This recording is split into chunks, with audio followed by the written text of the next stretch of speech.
오늘 말씀은 성전의 변천사가 되겠습니다. 우리 주일 오전에 성전을 함부로 굴리지 말라는 말씀에서 우리 구약의 그 성막, 성전의 모체가 되는 그 성막과 또 예수님께서 오셨을 때 그 예수님의 몸이 바로 성전이었음을 살펴보면서 오늘 우리 성전된 우리들이 어떻게 살아야 하는지에 대해서 세 가지로 구약의 그 성막 성전을 중심으로 해서 말씀을 보았죠. 그래서 우리가 배워야 하고 반드시 알아야 할 과연 성전이 어떤 곳인지를 배움을 통해서 우리가 어떤 사람으로 살아야 할지를 배웠습니다. 오늘 성경에 등장하는, 성경에 나오는 성전들을 보면서 그 또 성전의 그 변천 과정들을 보면서 우리에게 또 깨닫게 하시는 하나님의 말씀을 듣고자 합니다. 본문을 우리가 읽었는데 히브리서 9장 23절 24절, 첫 번째 우리가 보고자 보는 성경에 나타난 성전은 바로 하늘 성전이다, 이렇게 명명할 수가 있죠. 그리고 이 하늘 성전, 하늘 그 자체로 들어가셨는데 주님께서 그 피를 가지시고 그 피를 성소에 뿌리신 거예요. 셋째 하늘이 그 지성소고 이렇게 뿌리신 것이죠. 지상에 존재했던 모든 그 성전들은 바로 이 하늘 성전의 모형들이라고 또 우리 출애굽기 25장에서도 말씀을 했죠. 보여준 대로, 하늘에서 보여준 대로 그렇게 성막을 지었던 것입니다. 예수님께서 우리를 위해서 영원한 단번의 그 속죄, 영원한 속죄 제사를 드리려고 주님께서 들어간 성전은 셋째 하늘 성전이었습니다. 그분께서는 건물 성전에서 희생되지 않으셨습니다. 그분께서는 건물 성전에서 속죄 제사로 자신을 드리지 않았습니다. 거기에서 피를 흘리신 게 아니죠. 성전에서 아닙니다. 그러므로 예수님의 피는 어디에 있는가 묻는다면 바로 하늘 성소에 피가 뿌려졌다, 그 하늘 성소에 피 뿌려졌다, 이렇게 말하는 것이 답이 되겠죠. 그래서 우리는 그에 대한 예표로서 해가 질 때 붉은 노을이 하늘에 드는 것을 보게 되는 거죠. 하늘에 붉은 노을이 듭니다. 그것은 의의 태양, 예수님께서는 의의 태양으로 비유가 되시는데, 예수님께서 죽으실 때 피 흘리셨던 것처럼 태양이 질 때 하늘이 붉게 물드는 것을 통해서 볼 수 있습니다. 반대로 태양이 다시 떠오를 때 역시나 붉게 물들게 되는 것을 보게 되는데, 그것은 주님께서 다시 의의 태양으로 오실 때, 재림하실 때 악인들의 피가 흘려질 것에 대한 모형으로서 우리가 그것을 배우게 되는 것이죠. 포도즙 틀을 밟는 자와 같이 주님께서 악인들이 그렇게 목을 밟으시고 답하는데 말고삐까지 피가 튀기는데, 의의 태양이신 주님께서 다시 오시는 날 그와 같은 핏뿌림이 있게 될 것이죠. 초림 때도 주님의 그 핏뿌림이 바로 하늘 성소에 들어가시면서 뿌려졌기 때문에 지금 우리가 노을을 보면서 그 붉은 피를, 그래서 럭커 목사님께서는 아무리 장님이라 할지라도 그 붉게 물드는 그 노을과 또 아침에 태양 떠오르는 그 붉은 노을, 태오르는 태양을 보면서 뭔가 붉고 또 따뜻하고 하는 것을 통해서 초림과 재림을 하나님께서 계시해 주시는데 볼 수 있다라는 것이죠. 심지어 장님조차도 말입니다. 자, 이 땅에 있었던 성막 그리고 성전들, 이 하늘에 있는 성전을 보여주기 위한 모형이었습니다. 9장 11절 12절을 읽으면, 그러나 그리스도께서는 다가올 선한 것들의 대제사장으로 오셔서 손으로 짓지 아니한 곧 이러한 건물이 아닌 더 크고 온전한 성막을 통하여 염소와 송아지의 피로 아니하고 오직 자신의 피로 한번 성소에 들어가셔서 우리를 위하여 영원한 구속을 이루셨느니라.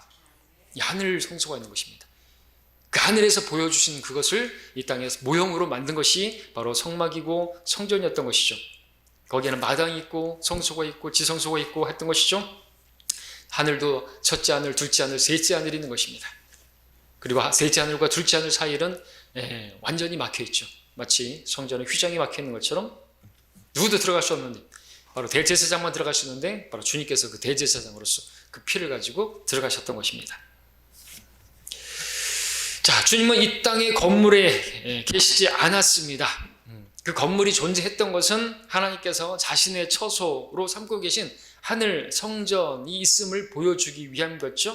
그래서 솔로몬이 성전 봉헌 기도할 때도 주의 종과 주의 백성 이스라엘이 이곳을 향하여 기도할 때 그 간구에 경청해 주시고 주의 처소 하늘에서 들으시며 주께서 들으실 때 용서해 주소서, 또 주께서 주의 처소 하늘에서 들으시고 그 타국인이 주께 부르짖는 대로 다 행하소서. 이렇게 열왕기상 8장 30절 43절에서 성전을 지었지만 여전히 주의 처소는 하늘이었다는 거 또 이렇게 주일에도 말씀을 드렸죠. 예, 하늘 성전이 있는 것을 우리가 보게 됩니다. 자, 그 하늘 성전의 모형으로 하나님께서 우리 출애굽기를 이제 보겠습니다. 출애굽기 본문 우리 주일에 봤던 25장 8절 성경을 한 10번 찾아야 되겠습니다. 왜냐하면 성전의 변천사를 보기 때문에 25장 8절 9절을 보겠습니다. 주일에 봤죠? 내가 그들 가운데 거할 성소를 나를 위하여 그들로 만들게 하라. 내가 너에게 보여주는 모든 것대로 성막의 모양과 그 모든 기구들의 모양을 따라 너희는 그것을 만들지니라 했습니다. 자, 이 성전의 모양에 대해서 이제 25장부터 40장까지 좀 지루한 듯 보이지만 쭉 출애굽기 전반부는 아주 재밌는데 후반부로 이제 가면은 이 성막의 이 기물들 다 만드는데 나타나 있죠.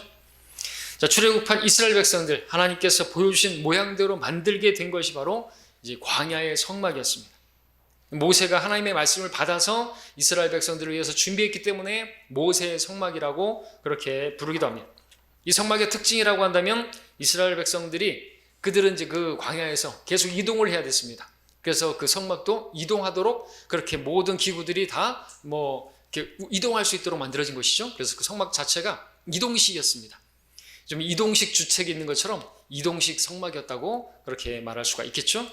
자, 이제 세 번째 우리 사무엘하 6장으로 가서 보시면 이제 자, 광야에서 만들어진 그 성막의 연장으로서 이제 다윗의 성막이라고 부를 수 있는 성막이 나옵니다. 사무엘하 6장 17절에 다른 구절도 많이 있지만 중심 구절만 보는 것입니다. 6장 17절 18절. 그래서 다윗의 성막으로 자, 그들이 주의 궤를 들여와 그 자리 즉 다윗이 궤를 위하여 친 장막 한가운데 두니 다윗이 주 앞에 번제와 화목제를 드리니라. 다윗이 번제와 화목제로 제사 드리기를 마치자마자 만군의 주의 이름으로 백성을 축복하더라 그랬습니다. 예, 광야의 그 성막의 연장으로서 다른 점이 있다면 더 이상 이곳저곳 이동하지 않는다라는 것이죠. 예, 고정되어 있습니다. 그리고 이때부터 이제 건물 성전이 계획되는데 주목해 볼 것은 다윗이 하나님을 위하여 건물 성전을 그 성전을 지을 계획을 그런 마음을 먹게 되죠. 하나님께서 명령하신 것이 아니지만 시키신 것이 아니지만 그 하나님을 위해서 한 집을 구별해서 그렇게 짓고자 하는 마음을 갖게 됩니다. 7장 2절을 보시면 왕이 선지자 나단에게 말하기를 이제 보라 나는 백향목 집에 거하는데 하나님의 궤는 휘장 안에 거하는도다. 그죠? 예. 이렇게 말을 하면서 나단에게 이제 이야기를 하고 하나님께서 나단을 통해서 말씀을 하시죠. 자, 그 후 이제 하나님께서 선지자를 다시 보내셔서 12절 13절을 보게 되면 이제 그 다윗의 왕권이 영원할 것에 대한 약속을 주십니다. 예, 하나님께서 그 마음을 기뻐하신 것이죠. 12절 13절 내 날들이 쭉 읽어보겠지만 33절만 읽으면 12절부터 내 날들이 차서 내가 내 조상들과 함께 잠들 때 내가 내 몸에서 나올 곧 내 뒤에 올 내 씨를 세우고 내가 그의 왕국을 견고하게 하리라. 그가 내 이름을 위하여 한 집을 지을 것이요 나는 그의 왕국의 보좌를 영원히 견고하게 하리라 말씀하고 있습니다. 자, 그러나 이제 그 아들이라고 했을 때 그것은 이제 솔로몬이 아니라 이제 예수 그리스도를 통한 영원한 왕국, 무너지지 않는 그 왕국이죠. 실제로 예수 그리스도를 통해서 영원한 왕권이 그렇게 이제 세워지기 때문에. 그리고 마태복음은 우리가 아는 것처럼 1장 1절에서 바로 예수님께서는 다윗의 아들로 오신 예수 그리스도로 선포되고 있습니다. 그러니까 여기서 다윗을 이야기하면서 아들을 이야기하고 있는데 바로 예수 그리스도. 그래서 세우실 왕국. 근데 그 왕국을 가져오는데 유대인들이 예수님의 메시아를 거부함으로써 지금 이 교회 시대가 들어선 것입니다. 다시 주님께서 왕국을 가져오실 것이, 아버지 왕국이 임하옵시며 그 주기도문은 지금 우리가 기도할 게 아닌 것이, 왕국 때 왕국을 바라보면서 천년 왕국 성전이 이제 세워지게 될 그 왕국을 바라보면서 적그리스도가 통치하고 있는 그 악한 세력이 눈에 보이는 그 상황 가운데서 악에서 구하여 주시고 일용할 양식을 달라고 기도하고 그러는 것이거든요. 주기도문은 우리가 해야 될 게 기도가 아니고 교리적으로 우리가 해야 될 게 아니라는 것입니다. 유대인과 이방인과 교회를 구분하지 않고, 또 왕국 시대와 또 환란 시대와 교회 시대를 구분하지 않고 성경을 배우게 되면 혼란스럽게 되는 것입니다. 그리고 그 주기도문대로 그렇게 기도하면, 또 그렇게 믿으면 저주받는 것이죠. 왜? 다른 복음이잖아요. 우리가 누구를 용서하면 나도 용서받는 것이에요? 철저히 그건 율법이죠. 행위죠. 그렇죠? 여러분들이 저한테 저를 용서하지 않다, 제가 용서하지 않다, 그러면 어떻게 되는 거예요? 용서를 못 받는 거예요. 그걸 맨날 이렇게 기도한다고요? 우리는 어떻게 그걸로 용서받나요? 아니잖아요. 예수님의 피가 우리 모든 죄들을 용서하셨기 때문에 우리는 하늘나라 가는 것이죠. 우리는 하나님의 왕국에 들어가는 것입니다. 주기도문을 한 사람들은 뭘 모르고 하는 것이에요. 주님께서 가르치신 것이니까 그렇게 해야 된다고요? 그러면은 마태복음에서 눈을 뽑으라 그러면 뽑으라 그래. 여인을 바라보고 음욕을 품었으면 뽑으라 그러면 뽑아야 될 거 아니에요? 그건 안 하는 것이. 그런 것도 주님께서 말씀하시지 않았습니까? 근데 왜 주기도문만 주님께서 가르친 것이니까 해야 된다고 말하는 것이 말이 안 되는 것이죠. 자, 다윗의 성막, 다 지났고 이제 솔로몬 성전. 그러니까 솔로몬 성전이 이제 볼 차례인데, 다윗이 그 성전 지을 계획을 했지만 주님께서는 그 다윗이 피를 많이 흘린 사람이라 네가 지을 수 없고 아들이 이제 짓게 된다 그래서 모든 성전의 그 재료들을 준비하고 이제 사라지죠. 자, 그 다음에 보는 우리 솔로몬 성전 네 번째, 열왕기상 6장 1절 보겠습니다. 열왕기상 6장 1절에 중심 구절들만 보는 것입니다. 자, 이게 참 역사가 긴데 우리는 금방금방 축축 넘어가는 것이죠. 자, 이것을 통해서 우리가 더 배워야 될 교훈이 있기 때문에 보는 것입니다. 6장 1절에 이스라엘 자손이 이집트 땅에서 나온 후 480년이요. 열왕기상 6장 1절이죠. 자, 이스라엘 자손이 이집트 땅에서 나온 후 480년이요. 솔로몬이 이스라엘을 치리한 지 4년 15월, 즉 둘째 달에 솔로몬이 주의 전을 건축하기 시작하고 있습니다. 자, 그런데 이 솔로몬 성전은 아무데나 이렇게 세울 수가 없습니다. 하나님께서 그 이름을 두신 곳에 세워야 했습니다. 신명기 12장 5절에 따르면. 자, 그런데 이 구약시대 첫 건물 성전이 이 솔로몬 성전, 터를 보게 되면 놀랍게도 어디입니까? 바로 그 옛날 아브라함이 아들 이삭을 제단에 드렸던 그 모리아산, 바로 그 자리가 바로 이 성전 터였던 것이죠. 이삭을 위해서 한 마리의 순양을 준비하였던 그 산에 이스라엘 백성들을 위해서 흘려지는 그 희생 제물이 드려지는 그곳이 바로 솔로몬 성전 터가 된 것이죠. 그리고 그 성전이 있는 언덕에서 바로 모든 죄인들, 우리들을 위해서 희생당하신 예수 그리스도께서 그렇게 피 흘려지셨습니다. 갈보리 언덕이라고 들어보셨습니까? 자, 그리고 그 장소는 다윗이 제단을 쌓았던 곳인데 바로 오르난의 타작마당이죠. 다윗이 백성의 수를 계시함으로써 이제 천사에 의해서 심판을 받는 그런 그 심판이 멈춰진 곳, 하나님께서 그곳에 제단을 쌓으라고 사무엘하 24장 18절에서 말씀하시는데, 그리고 마침내 그곳에 하나님의 집인 솔로몬 성전, 건물 성전이 세워지게 된 것입니다. 자, 그런데 이 성전이 이제 어떻게 됐습니까? 바빌론 군대에 의해서 완전히 불태워지고 거기에 있는 모든 기명들은 다 바빌론으로 창고로 이제 탈취되어지는, 빼앗기게 되는 수모를 겪게 되죠. 왜 그런 일이 벌어지게 된 것입니까? 하나님의 백성이 하나님 떠나고 우상을 섬기고 그러면서 또 그들의 죄들을 회개하지 않았기 때문에 그렇게 성전이 더럽혀지게 되었던 것입니다. 하나님의 백성이 더럽혀지니까 성전이 더럽혀지게 된 것이죠. 오늘날 우리가 하나님의 성전인데 우리가 성전을 더럽히면 하나님께서 우리 성전을 멸하신다고 말씀하고 계시는 것이죠. 구약에서도 그것을 보는 거예요. 하나님께서 하나님의 백성이 더럽혀지면 그 성전도 더럽히게 만드시고 멸하시고 하셨던 것입니다. 자, 그다음 우리 에스라로 넘어가겠습니다. 에스라 5장 2절. 자, 그 앞으로 계속 넘겨서 역대기하 다음에 에스라. 역대기상하 에스라 5장 2절을 보시면 이제 보게 되는 스룹바벨 성전 많이 들어보셨죠? 그렇게 부릅니다. 훼손된 솔로몬 성전이 다시 재건되어지는 스룹바벨 성전 5장 2절에 그러자 스알티엘의 아들 스룹바벨과 요사닥의 아들 예수아가 일어나 예루살렘에 있는 하나님의 전을 건축하기 시작하였으니 하나님의 선지자들이 그들과 함께하여 그들을 돕더라 그랬습니다.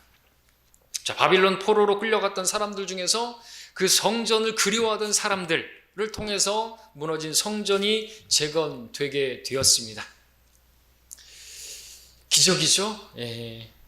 어떻게 그 무너진 성전이 포로로 잡혀갔던 그 포로들이 그들을 통해서 성전이 재건될 수가 있었던 것입니까?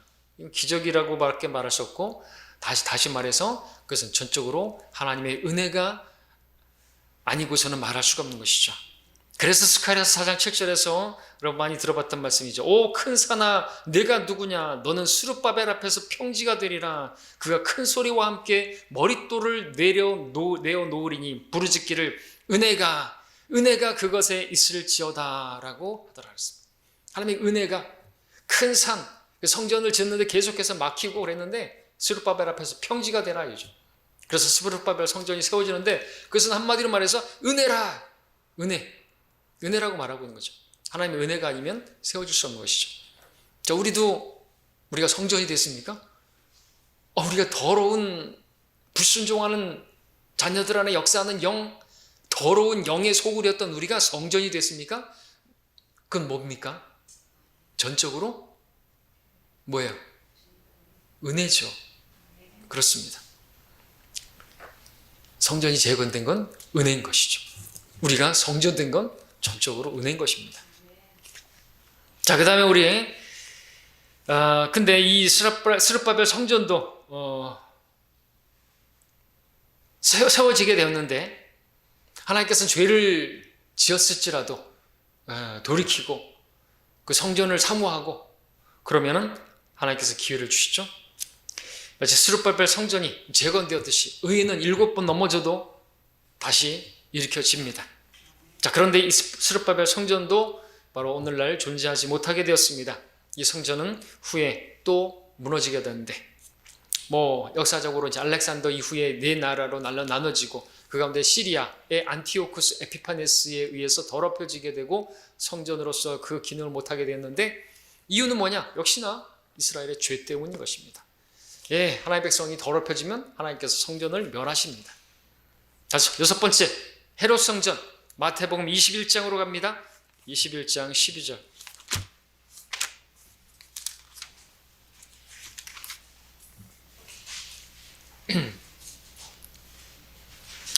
마태복음 21장 12절 헤롯 성전. 자, 안티오쿠스 에피파네스에서 더럽혀진 성전. 로마에 돈을 주고 유대인의 왕이 된 헤롯이 이제 유대인들의 환심을 사고자 재건하게 되는데 46년이나 걸렸다고 요한복음에서 말하고 있죠. 12절에 보니까 예수께서 하나님의 성전으로 들어가셔서 성전 안에 사고 팔고 사는 모든 사람들을 내어 쫓으시고 하는 이 성전 보게 됩니다. 자, 이것을 헤롯 성전이라고 부르죠. 자, 근데 주님께서는 요한복음에서 46년이나 걸렸는데 그래도 주님께서는 뭐라고 하셨습니까? 24장 1, 2절 보시면 24장 마태복음 24장 1, 2절에 그 건물의 규모와 그 웅장함과 이런 것과 상관없이 이제 돌 위에 돌 하나 없이 다 무너질 것이다 말씀하셨습니다. 24장 1, 2절 예수께서 나가서 성전에서 떠나시자 제자들이 성전의 건물들을 주께 보여드리려고 나오니 예수께서 그들에게 말씀하시기를 너희가 이 모든 것을 보지 못하느냐? 진실로 내가 너희에게 말하노니 여기 돌 하나도 돌 위에 남지 않고 다 무너지리라고 하시더라 말씀하고 있습니다. 이 예언대로 70년, AD 70년에 로마의 티투스 장군에 의해서 그렇게 성전이 무너지게 되는데 돌 위에 돌 하나 남지 않고 문자적으로 그 성전 터 바닥에 금이 있다라는 그런 풍문에 의해서 돌 하나 남지 않고 다 터까지 다 파헤쳐져 버리죠. 그리고 이스라엘 백성들은 온 세상에 흩어진 민족이 되었고 예수님을 처형하라고 목소리 높이던 백성들, 그의 피를 우리와 우리 자손에게 넘기라고 했는데 아주 끔찍한 말을 했던 것이죠. 실제로 그 피가 그들의 자손에게 고스란히 갚아지게 된 것입니다. 자, 성전이 더럽혀지겠을 때 예수님을 십자가에 못 박는 그 죄로 인해서 엄청난 죄를 지은 것입니다. 자, 그렇게 되었을 때 백성들이 흩어지고 그들은 그냥 그야말로 유대인 가스실에 죽고 하여튼 그죠? 엄청난 그런 일을 당했습니다. 고통하게 됐습니다. 마찬가지로 성전된 성도도 더럽혀지게 되면 세상에 흩어져서 맛을 잃은 소금처럼 비참한 그런 아무짝에도 쓸모없는 그런 신세가 된다는 것을 우리가 엿볼 수가 있는 대목이 되겠습니다. 자, 이제 요한복음 2장으로 가서 예수님께서 이제 그렇게 되실 것을 아시고 또 그분께서 이 땅에 오셨을 때 바로 그분이 몸이 성전이셨습니다. 헤롯 성전이 아니라 바로 주님께서 성전 그 자체이신 분께서 오신 것이죠. 요한복음 2장 21절에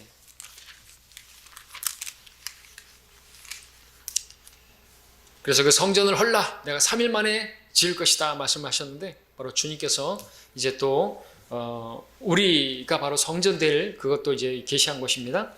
2장 21절에 그러자 유대인들이 말하기를 이 성전을 짓는데 46년이 걸렸는데 내가 이것을 3일 만에 세우겠단 말이냐고 하더라. 21절에 그러나 주께서는 성전된 자기 몸에 관하여 말씀한 것이니라 말씀하고 있습니다.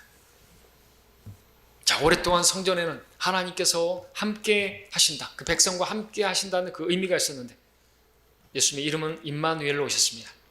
예수님의 오심은 건물 성전이 이제 그 효력을 상실하는 이 시점이라고 말할 수 있습니다. 그것을 드러내기라도 하듯이 주님의 제자들은 건물 성전에서 성령을 받지 않았습니다. 또 신약교회의 시작도 건물 성전에서 시작된 것이 아니었습니다. 오순절 제자들은 마가의 다락방에서 기도하다가 약속하신 성령을 받게 되었고 신약교회는 거기서부터 시작되었습니다. 반면 여전히 건물 성전에서 하나님을 섬긴다고 하는 제사장, 종교 지도자들, 그 무리들은 계속해서 예수님의 그 부활과 그 복음을 전파하는 것을 방해하는 세력들이 되었죠. 그리고 그들은 이미 성취된 완전한 속죄 제사, 예수 그리스도의 그 희생 제사를 여전히 부인하고 의미 없는 희생 제사를 반복하는 어리석은 짓을 행하고 있었습니다. 그런 의미에서 오늘 우리가 본문으로 봤던 히브리서는 폐해진 성전 제사를 여전히 고수하고 그것에 가치를 두었던 히브리인들에게 그리스도를 통해서 영원하고도 완전한 속죄제가 이루어졌다라고 하는 것을 가르치기 위한 그러한 서신으로 히브리서가 그죠? 기록되었고 히브리 그리스도인들이 있었던 것입니다. 히브리서 9장 24절에서 이는 그리스도께서 실물의 모형인 손으로 만든 성소들에 들어가지 아니하시고 바로 그 하늘 자체에 들어가셔서 우리를 위하여 하나님의 면전에 지금 나타나 계시기 때문이라. 건물 성전 폐해졌다 이죠. 더 크고 온전한 그 하늘 자체로 들어가셨다 이죠. 이제 더 이상 그 율법에 따라서 계속해서 해마다 또 기억나는 대로 그렇게 제사를 지내고 그게 아니라는 거죠. 만일 아직까지도 성전 제사를 신뢰하는 그러한 누군가가 있다면 유대인들은 성전의 실체이신 주님을 알지 못하고 그것에 대한 모형을 붙들고 있고 그 모형에 매여 있는 자라고밖에 말할 수가 없는 것입니다. 그건 그림자에 지나지 않는 것입니다. 실체가 왔는데도 여전히 그림자에서. 자, 8번째 성령의 전입니다. 이 성전 고린도전서 3장 16절 주일에 봤던 본문이죠. 고린도전서 3장 16절입니다.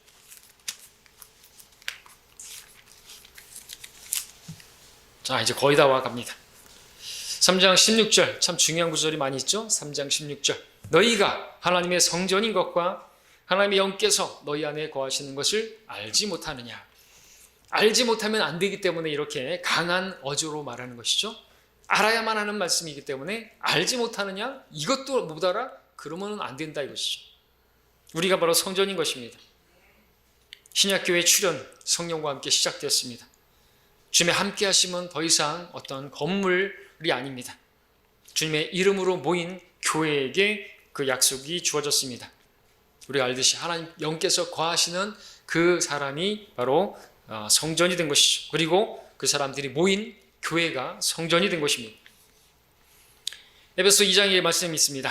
너희는 사도들과 선지자들의 기초 위에 세워졌으며 예수 그리스도께서 친히 귀중한 모퉁이 돌이 되셨고 그분 안에서 건물 전체가 함께 알맞게 맞추어져 주 안에서 거룩한 성전으로 자라가며 또한 그분 안에서 너희도 성령을 통하여 하나님의 거처로 함께 지어져 가고 있는 것이니라. 이 교회는 보이지 않는 유기체, 건물 성전이 아니라 보이지 않는 그리스도의 몸된 교회이고 또 이것은 보이지 않는 영적인 건축물이고 하나님의 성전인 것입니다.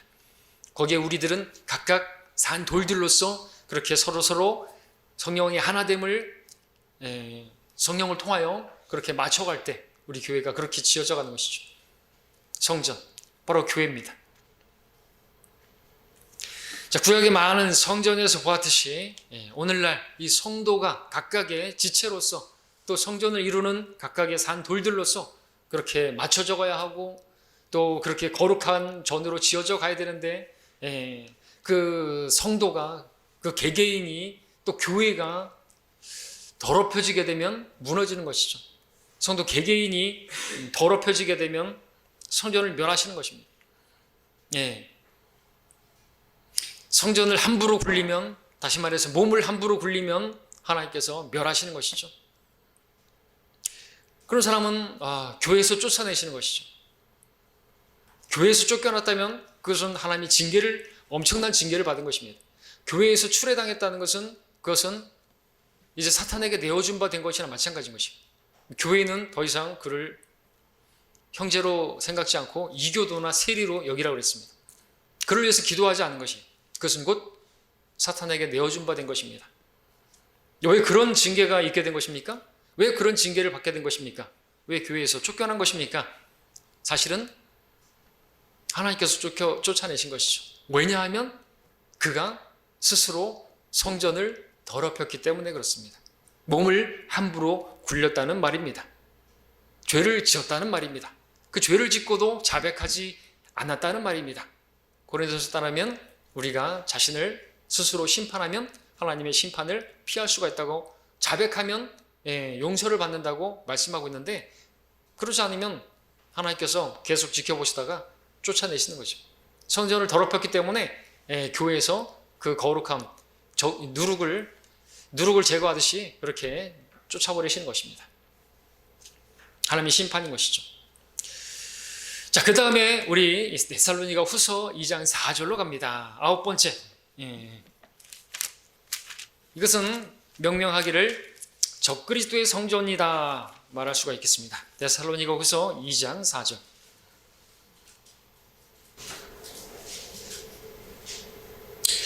그는 대적하는 자며 또 하나님이라 불리는 모든 것과 숭배받는 대상 위에 자신을 높여 하나님의 성전에 앉아 하나님처럼 보여 자신을 하나님이라 하느니라.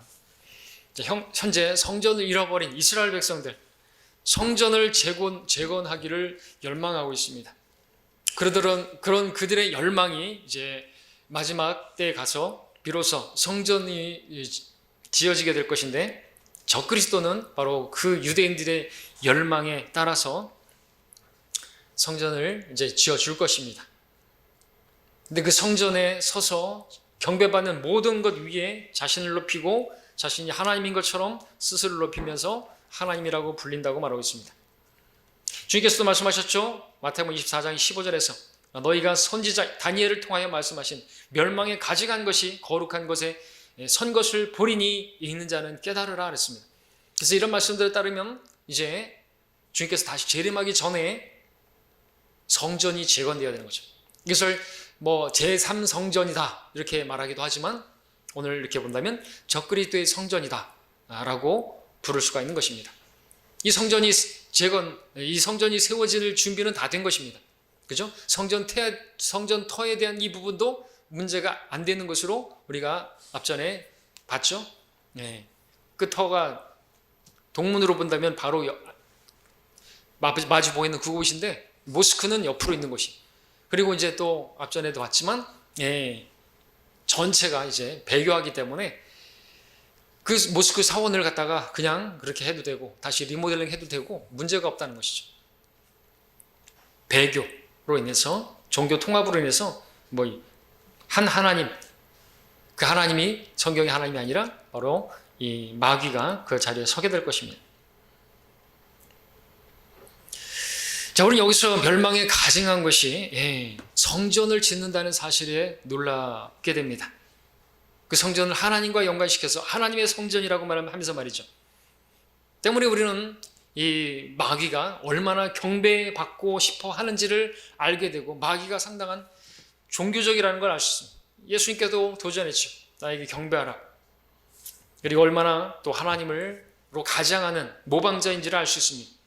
그렇다면 오늘날 우리 주위에서 성전이니 하나님의 집이니 하나님의 교회니 증거 장막 성전이니 하나님의 성회니 하는 그런 이름들로 불리는 많은 교회들이 주변에 있고 오늘도 수요일날 오니까 증거 장막 성전에서 편지가 왔어요. 신천지에서 또 부끄러운지도 모르고 조금 잠잠해지니까 또 편지를 보내고 누가 이단인지 한번 해보자고. 그죠? 참 거기도 뭐라고요? 성전이라고 말합니다. 근데 우리가 알아야 되는 것이죠. 그렇게 이름을 붙인다고 해서 그런 곳에 하나님이 계신 것이 아니라 그런 곳에서도 하나님이 높임을 받으신 것이 전혀 아니라는 것입니다.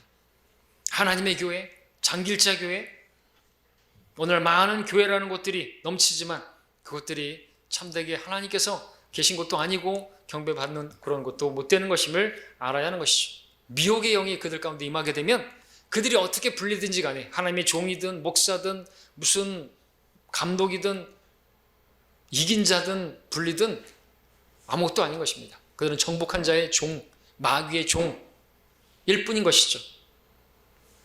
자, 그 다음 마지막 10번째 천년왕국 성전인데요. 우리 이사야서 2장을 보겠습니다. 이사야 2장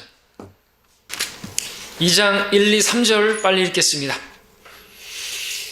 아모즈의 아들 이사야가 유다와 예루살렘에 관하여 본 말씀이라. 마지막 날들에 주의 전에 산들의 정상에 세워질 것이요 작은 산들 위에 높아지리니 모든 민족들이 그곳으로 몰려들 것이라. 많은 백성이 가며 말하기를 너희는 오라 우리가 주의 산에 야곱의 하나님의 전에 올라가자. 그리하면 그가 그의 길을 우리에게 가르치실 것이며 우리는 그의 길에서 행하리니 이는 율법이 시온에서 나오며 주의 말씀은 예루살렘으로부터 나올 것임이라 하리라. 자, 이것이 오늘날 유대인들이 그렇게 고대하던 마지막 날에 세워지게 될 천년왕국 성전인 것이죠. 이 성전에 대한 유대인들의 열망을 이용해서 그 앞서 세워지게 되는 것이 가짜 성전인 적그리스도의 성전 제3성전이 될 것입니다. 아마도 많은 유대인들이 그 성전을 적그리스도의 성전을 짓는데 가담하게 되겠죠. 마치 그것이 유대인들은 에스겔 40장부터 48장까지 나오고 있는 그 천년왕국 성전, 바로 하나님의 성전 짓는 것인 줄 착각하고 말이죠.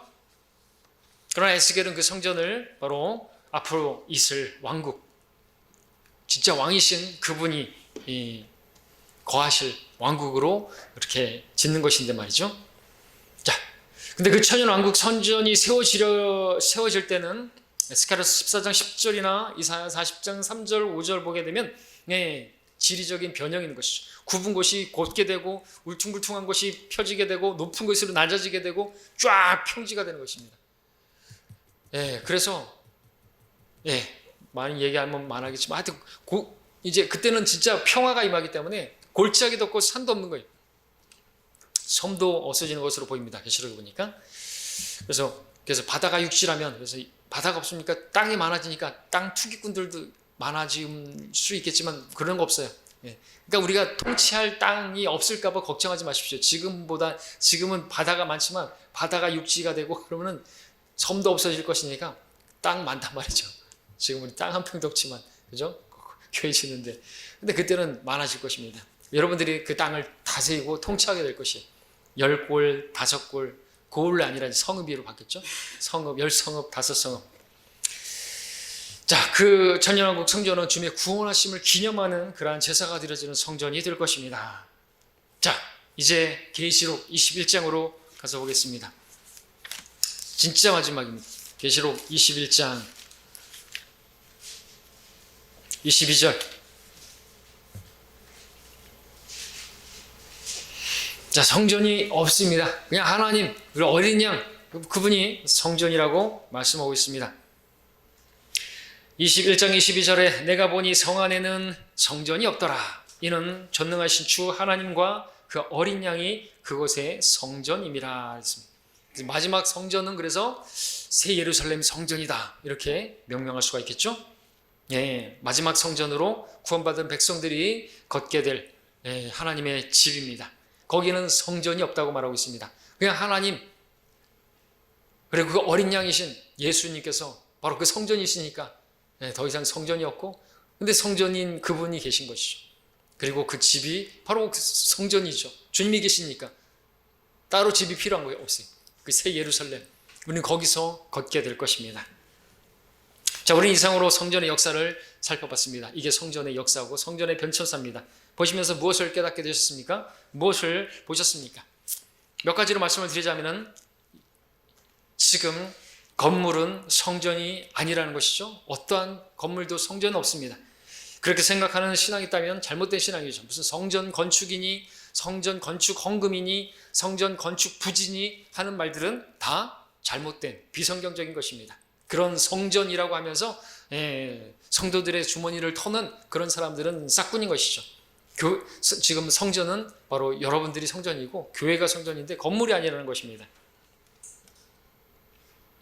눈에 보이는 그런 성막이나 건물 성전은 실체에 대한 모형이었고, 실체가 이루어져 갈수록 모형은 효력을 잃게 되었는데, 오늘날 성령께서 거하시는 성도가 바로 성전인 것입니다.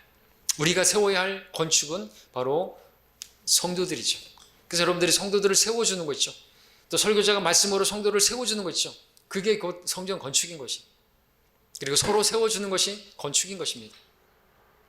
그리스도의 사랑으로 세워져가는 집이죠. 지식은 교만하게 하지만 사랑은 세워주느니라. 사랑으로 세워져가는 것이 이 교회입니다. 이게 성전 건축이고 우리가 세워야 할 성전인 것이죠. 그리고 또 거짓 성전도 있다는 사실을 보게 되었죠. 사탄은 모방의 천재이기 때문에 성전을 지으려고 합니다. 적그리스도의 성전이라고 했습니다. 성전을 흉내내는 또 그에 따른 마귀의 교회들이 있습니다. 온갖 거짓 교리와 마귀들의 교리로 속임수로 하나님의 성전, 하나님의 교회, 증거 장막 성전, 진리의 성읍, 이름 붙이면서 하는 교회 행사하는 교회들이 많은 것입니다. 우리가 오늘날 성전에 대해서 또 교회에 대해서 무시한다고 한다면 그들에 의해서 또 순진하게 끌려가다가 망할 것입니다. 그렇죠? 거기도 교회인 줄 알고, 거기가 진짜 성전인 줄 알고, 거기 들어가면 14만 4천 들어야지 자기가 하늘나라 갈 수 있을 거라고 생각. 이 사람들 왜 자꾸만 편지 보내죠? 웃기는 사람들이죠. 14만 4천 넘어가지고 거기서 또 고시를 보고 시험을 치르고, 그래서 14만 4천을 추리고 알곡을 추려야 되는데, 우리까지 다 거기 들어가면은 자기들 경쟁률이 더 높아지는데 자신 있나? 왜 우리를 자꾸만 14만 4천에 집어넣으려고 애를 쓰죠? 지났는데 이미 14만 넘어버리니까 이제는 그 사람들 교리가 또 바뀌었어요. 왜 계속 우리를 부르려고 그러는 것이? 개신교회는 배도자들이라면서 배도자들 속에서 뭘 건지겠다고. 우리는 다 쭉정이들이에요. 걔네들 볼 때는. 웃기지 않습니까? 그거 뭐 보더라도. 왜 편지를 보내고 자꾸만 자기들에게 자기네들 인정하고, 그럼 우리가 거기 들어가고, 그럼 또 추려야 되고 14만 4천만 영생하게 되고. 자, 그런 것들은 돌 위에 돌 하나 남지 않고 다 무너져 내렸던 건물 성전의 뒤를 따라 그렇게 다 무너지게 될 것입니다. 심판날에, 그죠? 모래 위에 지은 집들은 그 홍수가 나면 다 없어진다 그랬잖아요, 그죠? 근데 반석 위에 세운 집만 남게 될 것이 우리 예수 그리스도, 우리 기초가 되시는 모퉁이 돌이 되시는 그분이. 자, 그리고 우리가 또 이러한 성전의 변천사를 배우면서 보게 되는, 또 배워야 될 교훈이 있다면은 하나님과 어린 양이 성전인 새 예루살렘 성을 사모해야 한다라는 것입니다. 위에 있는 것을 사모하라 그랬죠. 위에 있는 것들을 구하라 그랬죠. 자, 하나님께서 우리가 지금 봤지만 성막을 지을 때 자원하는 예물을 통해서 그렇게 짓도록 그렇게 모세에게 광야의 성막을 말씀하셨고, 다윗은 성전을 짓고자 하는 그런 마음을 하나님께 가졌습니다. 그렇죠? 하나님께서 그래서 내 마음에 맞는 자라 말씀을 하시기도 하셨던 것이죠. 그리고 또 그 바빌론 포로로 갔다가, 그렇지만 그 가운데서 성전을 사모해서 또 그 성전을 재건하고자 하는 그런 마음들을 가진 사람들을 통해서 성전을 재건 허락하셨고, 또 그들의 영도 일으키시고 회복시키시고 기쁨도 주셨습니다. 자, 이런 것들을 통해서 우리가 배워야 될 것은 우리가 사모해야 할 것이 있다는 것이죠. 그것은 주님 만날 때 들어가게 될 참 성전, 그것을 사모하는 것입니다.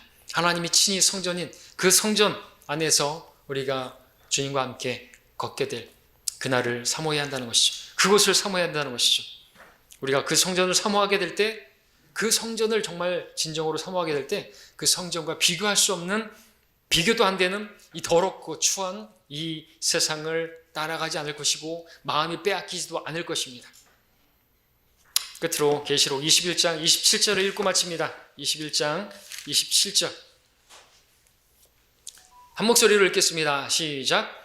무엇이든지 더럽게 하는 것이나 가증한 일을 행하는 자나 거짓말하는 자는 결코 그곳에 들어오지 못할 것이며 다만 어린 양의 생명의 책에 기록된 자들만이라. 아멘.